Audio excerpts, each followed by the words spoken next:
அனைவருக்கும் காலை வணக்கம். இந்த நாள் இனிய நாள் ஆகட்டும். குமாரனும் உயிர்த்தெழுந்தார். ஏர்னஸ்ட் ஹெமிங்வேயின் தி சன் ஆல்சோ ரைசஸ் எனும் முதல் முழு நீள நாவல் தங்களுடைய வாழ்நாளில் முதலாம் உலகப் போரை சந்தித்த மற்றும் கடுமையான குடிப்பழக்கத்திற்கு ஆளான நண்பர்களை பற்றி விவரிக்கிறது. அவர்களின் காலத்தில் நடந்த போரின் பேரழிவுகளையும் மனதளவிலும் உடலளவிலும் பெற்ற காயங்களின் வடுக்களையும் அவர்கள் ஏதோ ஒரு விதத்தில் மறக்க எண்ணி விருந்துகள், சாகச நிகழ்வுகள் மற்றும் தூக்கம் ஆகியவற்றின் மூலம் நேரத்தை செலவழிப்பவர்கள். மனதாலும் உடலாலும் ஏற்பட்ட வலியை மறக்கடிப்பதற்கு மதுபானம் எப்போதும் அவர்களிடம் இருக்கிறது. ஆனால் மகிழ்ச்சி மட்டும் அவர்களில் ஒருவரிடத்திலும் இல்லை. ஹெமிங்வேயின் தி சன் ஆல்சோ ரைசஸ் என்ற புத்தகத்திற்கான தலைப்பு பிரசங்கி புத்தகத்தின் பக்கங்களிலிருந்து வந்தது.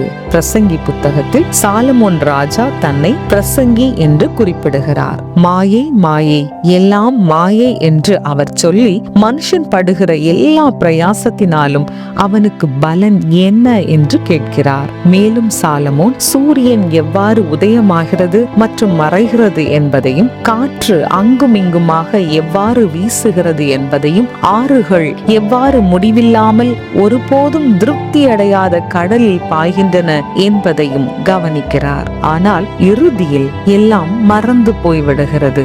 ஹெமிங்வே மற்றும் பிரசங்கி இருவரும் இப்படிப்பட்ட போலியான வாழ்க்கைக்காக மட்டும் வாழ்வதன் அப்பட்டமான பயனற்ற தன்மையை நமக்கு முன்வைக்கின்றார்கள். இருப்பினும் சாலமோன் தனது புத்தகத்தில் நிரந்தரமான மெய்யான நம்பிக்கை என்று ஒன்று இருக்கிறது என்று தெய்வீகத்தின் பிரகாசமான குறிப்புகளை விதைக்கிறார். பிரசங்கி நாம் இருக்கும் நிலையை மாத்திரமில்லாமல் தேவன் யார் என்பதையும் நமக்கு அறிவிக்கிறார். தேவன் செய்வது எதுவோ அது என்றென்றைக்கும் நிலைக்கும் என்று தம்முடைய நம்பிக்கையின் அஸ்திபாரமாய் சாலமோன் தேவனை அடையாளப்படுத்துகிறார். ஏனென்றால் தேவன் தம்முடைய குமாரனாகிய இயேசுவை நமக்கு ஈவாக கொடுத்திருக்கிறார். இந்த புத்தாண்டை தொடங்கும் போது கடவுளை தவிர நாம் முடிவில்லாத, ஒருபோதும் திருப்தி அடையாத கடலில் தத்தளிக்கிறோம் என்பதை நினைவில் கொள்வோம். அவருடைய உயிர்த்தெழுந்த குமாரனாகிய இயேசுவின் மூலம் நாம்